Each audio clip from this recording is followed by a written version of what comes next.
it might sound superficial, but looking back through my corporate career, I started out as a management trainee, worked for a telco company, one of the largest in the Philippines, and it was when I was asked by my boss to print around 2 million pieces of flyers for a promotional campaign. We were selling internet sticks by that time to people, mobile internet. And the flyer was sized as a laptop to make it appear and look like, you're giving a laptop to people. But I had the size wrong. The size was the size of a calculator.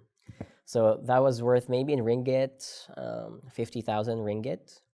So for someone who was like 20 years old, the first thing that you would think of is, am I going to lose my job? And my learning there was that the reason why I made a mistake is because I didn't properly communicate what was the size. I didn't take it seriously. I thought it was something that was not cerebral to do. So I didn't take the communication between me and the supplier properly. And every time, I succeed in life, I always remind myself that you're only as good as your last performance. And that, I think, is a mistake that's like a tattoo in me, that communication is always important in every part of the work, whether you're in the public or in the private sector. And yeah, it made me stronger after that.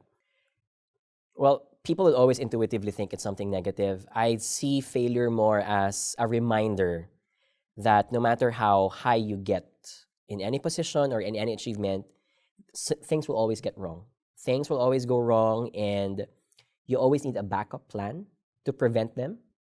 I remember my high school teacher telling me that experience is not necessarily the best teacher, because experience tells you the lesson after you've made the mistake, after you've made that piece of failure.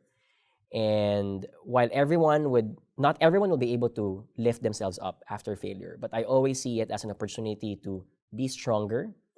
It's like a scar or a tattoo in yourself, and reminds you that you've already gone through this kind of failure. You can move on and do other bigger failures in life because you can set yourself for even bigger successes. So you need to fail in order to succeed.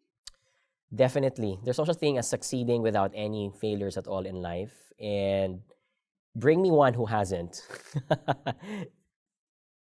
I think one failure that I would always attribute is failure in terms of my attitude. And one lesson I've learned from my bosses in my former companies is failure in terms of leadership.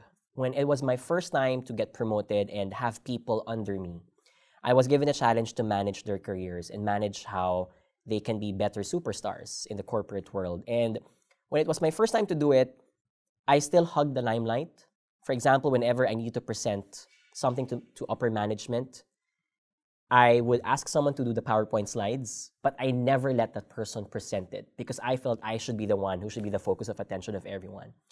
And when it was about my time to get promoted again, I asked my boss, and she didn't promote me. I asked her, why didn't you promote me again? I did everything that you wanted. I think I was superb in all the things that you wanted me to do. And she said, you're very good, but you haven't learned yet what the value of leadership is. And leadership is not just about taking the throne, sitting down, and hugging the limelight.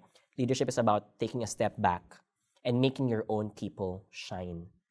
And that failure for me is something that emanates in all aspects of life. People always want attention, but if you want to keep on motivating people, if you want to become a better person, you need to share and spread that to others. Very interesting. Impatience, I think, is something innate to the Generation Y because we've always been told that you can now get things when you want them and how you want them, especially in the time of technology. But one thing I've learned is patience and preparation remains to be important. Preparation in terms of how you want to set up your career. Today's generation is all about wanting to wing it.